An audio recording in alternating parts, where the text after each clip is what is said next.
तुम राक्षस हो, फिर भी तुम्हारे अंदर इतनी भद्रता कैसे है?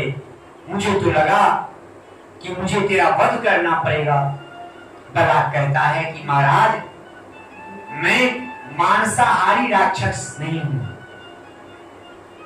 तो मैं शाकाहारी राक्षस, मैं मांस नहीं खाता। फिर राजन का ध्यान चला गया, बलराज राक्षस के अगल बगल में सुंदर सुंदर महिलाएं गण बैठी थी। तो बलराज राक्षस से पूछे राजन, हे राक्षस, तुम मुझे ये बताओ बलराज कि तुम्हारे सामने सुंदर सुंदर नारियां बैठी हुई हैं, फिर भी तुमने उस ब्राह्मण की पत्नी को क्यों लेके आ गए? और जब लेके आ गए तो ना उसे मारे हो ना कुछ किए हो, उसे एक जगह खड़ा करके रख दिए हो वृक्ष के नीचे में, ऐसा क्यों किए हो? तब बलराज राक्षस कहता है कि हे राजन, मैं आपको क्या बताऊं, जहां भी मैं जाता हूं भोजन को ग्रहण करने के लिए, तो आपकी भोजन क्या है? फल फूल, और मैं एक अद्भुत चीज खाता हूं। क्या? तो मनुष्य के क्रोध को मैं खा लेता हूं, मनुष्य के बुरा विचार को मैं खा लेता हूं। ये दो चीज मैं खा लेता हूं, मैंने मनुष्य के अवगुण को खा करके मैं अपना पेट भर लेता हूं। मेरे में ये भी एक कला है। तो ये बताइए कि आपके पास सब कुछ है, फिर भी आपने उस ब्राह्मणी का प्रयोग नहीं किया, उसे आप वहां रखे हैं, क्या कारण है?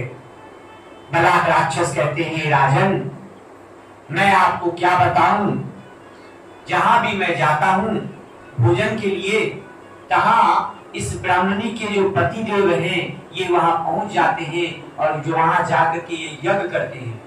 यज्ञ करने से, यज्ञ से जो धुआं उठता है, उससे जो मंत्र का उच्चारण होता है, उससे हम सबका शरीर जलने लगता है। इसलिए हम लोग को उस जगह से छोड़ के भाग जाना पड़ता है। और जब से मैं रात्रि में इसकी पत्नी को उठा के ले आया हूं, तब से वो जो ब्राह्मण देव हैं, ना वो यज्ञ कर पा रहे हैं, ना पूजा पाठ कर पा रहे हैं। इससे हम लोग जहां तहां जाकर के अपना भोजन निवाला ले पाते हैं। उत्तम राजा ने कहा, बहुत सुंदर, अब तुम एक काम करो। बोले, बोलिए महाराज, क्या आदेश है? तो इस महिला के भीतर से, ये ब्राह्मणी के भीतर से तुम इनके सभी बुरी व्यवहारों को खा लो जाकर, इसकी क्रोध को जाकर के खा लो, और इसको जैसे लाए हो वैसे ही ब्राह्मण देव के घर में पहुंचा दो। ये मेरा आज्ञा है। और मैं तुमको राज दरबार से फल फूल का निमंत्रण देता हूं कि अब से तुम्हें जो दरकार पड़े आ करके हमारे राज दरबार से लेके चले जाना। बलराज राक्षस बड़ा आनंदित हुआ, बहुत खुश हुआ, और वो वैसे ही किया जैसे उत्तम राजा जी ने उन्हें आज्ञा दी। यहाँ उत्तम राजा फिर से उस ऋषि के पास गए और जाके कहते हैं कि प्रभु, आप एक बात बताइए, जब मैं आपके आश्रम में आया तो आपने मुझे आसन नहीं दिया बैठने को, ऐसा क्यों? तो ऋषि कहते हैं, हे राजन, आप और एक विवाह कर लेते, आप 10 पत्नियों को रख करके, आप राजा हैं, आपके अंदर कौशलता होता, आप उन्नति करते, तो इससे मुझे बुरा नहीं लगता। लेकिन आपने एक ही पत्नी को अपने घर से निकाल करके आपने बहुत बड़ा अपराध और पाप किया है। इस हेतु से मैं आपको कुश का आसन नहीं दिया, इस हेतु से मैंने आपको बैठने का अनुमति नहीं दिया। राजन समझ गए सब बात कि पत्नी का अपमान किया हूं, इसलिए मुझे ये आसन नहीं मिला बैठने को। राजन बड़ा दुखित हुआ और दुखित होके कहते हैं कि हे ऋषि, आप मुझे बताइए कि अभी मेरी पत्नी कहाँ है? ऋषि जी, आप आंख बंद करके दिव्य दृष्टि से देखते हैं और कहते हैं, हे राजन, आपकी पत्नी कपोत नामक एक नागराज के पास है। ये कहाँ है? ये पाताल लोक में है। यहाँ पर ही कपोत राक्षस जो हैं, ये आपकी पत्नी को लेकर के वहां पर चले गए हैं नाग लोक में, जो कि पाताल में है। आप हो सके तो जाके बचा लीजिए। तो राजन पूछते हैं, उत्तम राजन, कि महाराज मुझे ये बताइए कि कपोत नाग जो है मेरी पत्नी को क्यों लेके चला गया?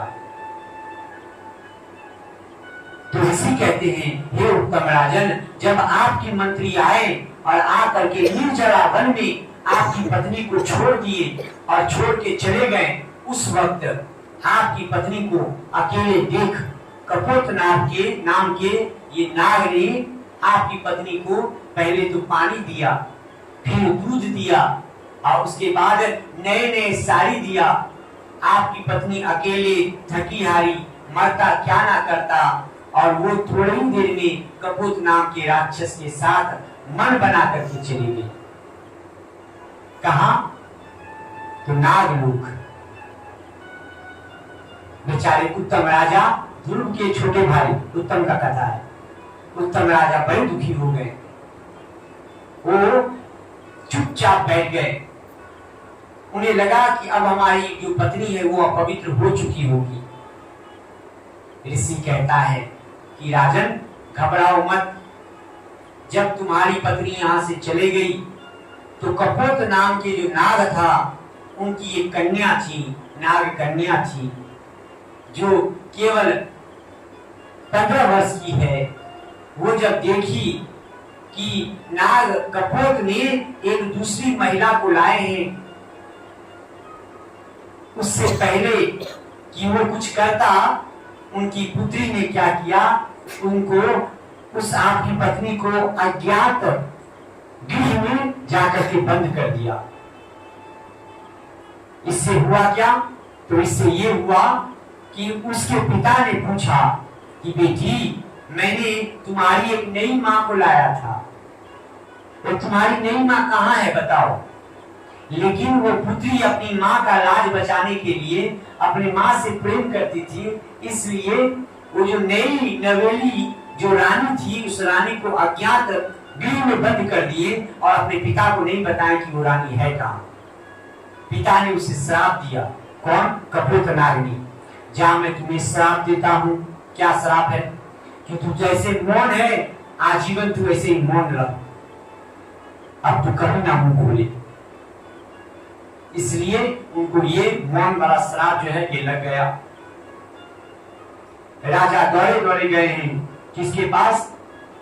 बलाग नाम के उसी राक्षस के पास, और बोले जाकर के, हे राक्षस, तुम मेरा एक काम करो। बोले महाराज आज्ञा दीजिए।